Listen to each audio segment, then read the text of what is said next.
මම හනං සරිතයි ඇයි මේ ලංකාවේ සෙක්ස් එඩියුකේෂන් ගැන කතා කරන්න බයි සෙක්ස් ගැන කතා කරනට සෙක්ස් එඩියුකේෂන් ගැන කතා කරන්න බයි සමහර ද ඉස්සල ශෙල්ලට කිව්වාගේ දැන් ස්කෝලෙත් හෙල් පිරිඩ් එක ඇවිල්ල අපිට තියෙනනි පාඩම කියල දෙන්න හදනවා හැබැයි ඒක ඉක්මට කියල දාන්න සමලට දවසින් ඉවරයි පාඩම එදාට කවුර ආයනැත්ත දන්නෙත්නෑ සෙක්ස් කියන මොනාද පිටුදක ස්ටේප්ල කරන්න එදා කිය දාන ස්කිප් කළ ඒ අදකීම තියෙනවා මම මේ ළඟදී දැන් 1993 ඉස්කෝලේ අයින් වෙච්ච ඒ කණ්ඩායමේ ඉන්න කට්ටියක් මම වැඩ කරන කට්ටියක් එක කතා කරා කියපු පළවෙනි දෙයක් තමයි පළවෙනියටම කරපු වැඩේ හෙල්ත් පොතේ අර ටික ස්ටේප්ල කරන එක කියලා.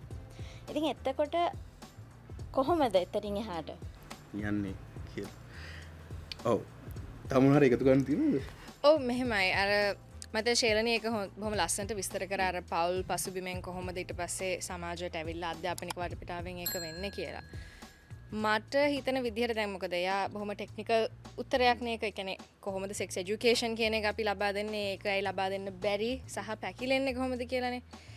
අපි හිතුවොත් දැන් සෙක්ස් එජුකේෂන් ලබා දෙන්න බයයි කියලා එකක් තියෙනවානේ එක්ක ටීචර්ස්ලා වේවා. අපේ දැන් අපි සිංහල නිසා සිංහල කතා කරන මිනිස්සු විදිහට අපි දන්නවා අපි කියනවානේ තමන්ගේ පළවෙනි ගුරුවරයා විදිහට හඳුන්වන්නේ කවුද? අපේ අම්මයි තාත්තයි නේ. ඉතින් අපේ අම්මලා තාත්තලා තමයි අපිට සමාජයේ කොහොමද හොඳින් ජීවත් වෙන්නේ එතකොට වැඩ කිය යුතු පුද්ගලයෙක් වෙන්නේ ඔන්න ඔය දේවල් ටික සාමාන්‍යයෙන් ඒ වැලියුස් ටික අපිට කියලා දෙනවා අම්මයි තාත්තයි නේ. ඒ වුණාට ලංකාව විතර නෙමෙයි මම කියන්නේ දකුණු ආසියාවේ මේක මම හිතන්නේ අර වික්ටෝරියන් වැලියුස් එක්ක මේ අධිරාජ්‍යවාදීන්ගෙන් අපිට ලැබිච්ච හරි ආගනා දායාදයක් ඒක මේ අපි හරි ලැජ්ජයි අපේ හැඟීම් ප්‍රකාශ කරන්න පොඩි කාලේ ඉඳන්. ඒතර අපි දකින්නවද අම්මලා තාත්තලා කවදාවත් එකිනෙකාට ආදරේ කියනවා. අපි දකින්නවද අපේ අම්මලා තාත්තලා ආදරේ ප්‍රකාශ කරනවා හැඟීම් ප්‍රකාශ කරනවා. මං කියන්නේ ළමයි ඉස්සරහා කිස් කරන්න කියලා නෙමෙයි. දැන් මෙතන මේක බලන් ඉන්න අය එහෙම හිතන්න එපා. මං කියන්නේ අපි දෙන්න විවාහයක ඉන්නවා. එතකොට ඒ විවාහය ඇතුලේ ආදරය තියෙනවා කියන දේ අපි කීයෙන් කී දෙනාද ඒ දේ ඇත්තටම දකින්නේ. නේ? අනිත් දේ තමයි ශේලනී කිව්වා වගේ. එතකොට පොඩි ළමෙක් එතකොට හිතන්නේ නැහැ අම්මයි තාත්තයි ආදරයෙන් ඉන්නවා කියන එක මං හිතන්නේ ළමයින්ට ගොඩක් වෙලාට ගැබ්බෙන්නේ නැහැ. වගකීම් මං හිතන්නේ ඒගොල්ලෝ ඉටු කරනවා ඇති. අම්මයි තාත්තයි විදිහට, අමුසැමියුලක් විදිහට, දෙමව්පියන් විදිහට වගකීම් ඉටු කරනවා. ඒත් අම්මයි තාත්තයි ආදරෙන් ඉන්නවා, ආදරේ ප්‍රකාශ කරනවා ගොඩක් වෙලාවට දකුණු ආසියාවේ අපි දකින්නේ නැහැ. ඒකනේ ෆිල්ම් වල එහෙම කිස් කරන ඒවා කොටු කොටු දාන්නේ ටීවී වල ඒක මේ මහා නරක දෙයක් වගේ ආදරේ ප්‍රකාශ කරන එකනේ නේ බොහොම කෙටියෙන් කිව්වොත් ඒ දේ අපි දකින්නේ නැහැ. ඉතින් ඒතර අපිට ඒකේ එක්සැම්පල් එකක් නැහැ. එතකොට අපි දන්නේ නැහැ කොහොමද විශ්වාසයක් එක්ක මේ දෙන්නටම එන්ජොයි කරන්න පුළුවන් විදිහට ආදරණීය රිලේෂන්ෂිප්ස් සම්බන්ධතා ගොඩනගන්නේ කොහොමද කියලා පොඩි ළමයි පොඩි කාලේ ඉඳන් අපිට එක්සැම්පල් එකක් නැහැ. අපි දන්න එක්ක ෆිල්ම් වලින් තියෙන මනක්කල්පිත නැත්තම් පෝන් වලින් බලන කුණුහරුප. හරිද? ඒ දෙක තමයි අපිට එක්සැම්පල්ස් විදිහට තියෙන්නේ. මෙන්න මෙහෙම තමයි අපි සෙක්ස් ප්‍රකාශ කරන්න ඕනේ. මෙන්න මෙහෙම තමයි අපි සෙක්ෂුවැලිටි ප්‍රකාශ කරන්න ඕනේ. මෙහෙම තමයි අපි ආදරය ප්‍රකාශ කරන්න ඕනේ. ඒතර රියලිස්ටික් එක්සැම්පල්ස් නැහැ අපිට. පොඩි ළමයි විදිහට ගත්තොත්. ඕකම තමයි මං හිතන්නේ පහුවට අපි තරුණය ගැන කතා කරන්නේ. ලංකාවේ මං හිතන්නේ ලොකු ඌනතාවයක් තියෙනවා තරුණ ප්‍රජාවේ. තරුණ නෙවෙයි පැටිඩ් ප්‍රජාවත් මං හිතන්නේ සාමාන්‍යයෙන් බැලුවම ලංකාවේ හැමෝටම මේ ඌනතාව තියෙනවා. තරුණ ප්‍රජාවේ විශේෂයෙන් තියෙන ඌනතාවක් තමයි trusted relationships ගොඩනගා ගන්න බැරිකම. විශ්වාසයත් සමග සහ සම්බන්ධයෙන් ගොඩනගා ගන්න සම්බන්ධතා අඩුයි.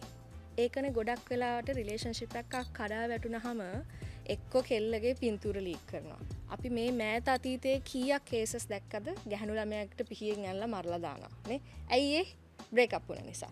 අනේ මේ ළඟදී රේස් කෝස් කේස් එකෙන් පස්සේ දැන් මම රිසර්ච් කෙනෙක් නිසා කියන්නේ අපි දැකපු එක දෙයක් තමයි Facebook එක පුරා මීම්ස් තිබ්බා අර කොල්ලා අර කෙල්ලව මරපු එක සෙලිබ්‍රේට් කරලා. මරුනේ බං අපිත් කරන්න ඕනේ. ඔන්න කොල්ලෝ හරිද? ඔන්න වටින මිනිස්සු ඔන්න හැම තමයි කියන්නේ. ඒතර මේ තරුණ ළමයි යුනිවර්සිටි එකකින් අවුට් වෙච්ච තරුණ ළමයි. ඉතින් එතකොට අපිට හිතා ගන්න පුළුවන් ඒගොල්ලෝ රිලේෂන්ෂිප්ස් ඉන්ටිමසි සමීපතාවය කොහොමද දකින්නේ කියලා. අන්න එතන තියෙන එක ලොකු වැරද්දක් තමයි. එකක් තමයි අර ආකර්ෂණය ඇතිවෙනවා ශේලනී කිව්වා වගේ ආකර්ෂණය ඇති වෙච්ච ගමන් අපි හිතන්නේ මේක වැරදකාරී දෙයක් කියලා. ඇයි අපි දකින්නේ අප අම්මයි තාත්තයි ආදරෙන් ඉන්න අපි සමාජ වටපිටාවේ කවුරුත් දකින්නේ ආදරය හෙල්දි විදිහකට ප්‍රකාශ කරනවා මේක සාමාන්‍ය දෙයක් විදිහට අපි දකින්නේ නැහැ. ඒතර අපිට ඒ හැඟීම් ඇති වුනහම ශෘංගාරාත්මක හැඟීම් ඇති වුනහම ආදරණීය හැඟීම් ඇති වුනහම අපේ මුල්ම රියැක්ෂන් එක තමයි ආපෝ බයයි ලැජ්ජයි. ගෑනු ළමයෙක් වුණොත් මේක විශේෂයෙන්ම ලැජ්ජයි. හරිම බයයි. නේ? අපෝ ඇයි මට මෙහෙම හිතෙන්නේ කියලා ඒක තියෙනවා. හරි? එතකොට එතනින් තමයි මම හිතන්නේ පටන් ගන්නෙ අර කැමැත්ත කියන්නේ mutual consent.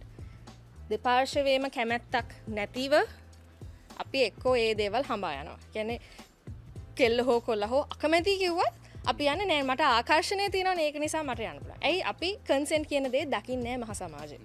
අපි අධ්‍යාපන වටපිටාවේ පවුල් වටපිටාවේ මේ කිසි දෙයක අපි කන්සෙන්ට් කියන දේ අපිට කියලා දෙන්නේ නැහැ.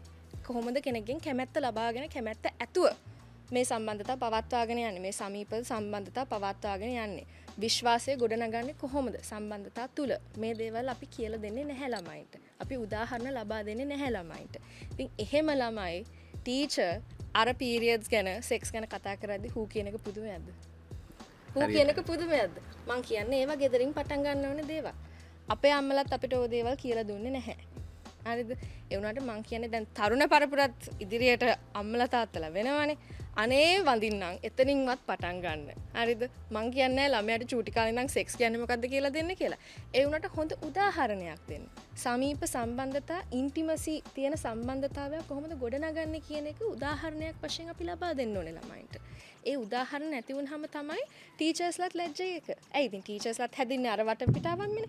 ඉතින් ටීචර්ස් ලැජ්ජයි මේ ගැන කතා කරන්න ළමයින්ට ඕක කියපු ගමන් හූ කියනවා. ඇයි එයාලට තියෙන අදහස එක්ක පෝන් වලින් නැත්තම් ඔය මේ එහෙම ඇහිඳගත්ත දේවල් වලින් ඒ වගේනේ ඒ අදහස් එන්නේ.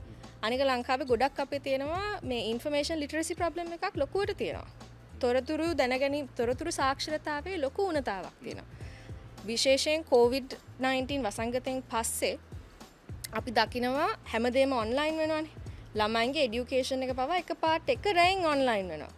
ඒත් අපි ළමයින්ට කවදාවත් කියලා දීලා තියෙනවද හරියට ආරක්ෂිතව ෆෝන් එකක් යූස් කරන්නේ කොහොමද? ඔව් ඒක තමයි ඊළඟට මම ඉන්නේ ඒ කතාව හරියටම හරිද?